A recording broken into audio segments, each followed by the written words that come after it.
אני כאן בתאילנד, קופנגן, ורציתי לעצור רגע לספר לכם. זוגות שבאים אליי לקליניקה, באים לטיפול מיני, משהו לא עובד להם בתשוקה, אני מלמד אותם מודל פשוט, מודל של 3 שלבים. השלב הראשון במודל זה ביטחון.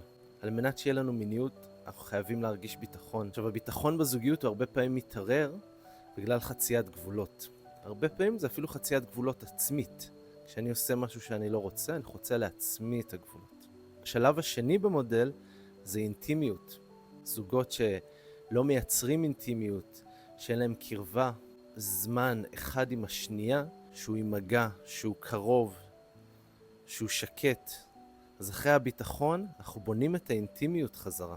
ואחרי זה יש את שלב התשוקה.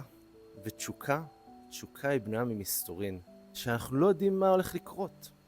אנחנו לא יכולים לחזור שוב ושוב על אותם סדר פעולות, על אותם תנוחות, אבל זה הרבה יותר עמוק מתנוחות, זה הקשבה לגוף. אנחנו לומדים לחיות את המסתורין, להיות מדויקים בדיוק עם מה שקורה עכשיו, ברגע זה שאנחנו יכולים ליהנות מהגוף, לעשות דברים שונים בצורות שונות, מתוך הקשבה לגוף. אז מודל מאוד פשוט של 3 שלבים לכל הזוגות. קודם כל לדאוג שיש לנו ביטחון, אחרי זה לדאוג שיש לנו אינטימיות, ובסוף מסתורין ותשוקה.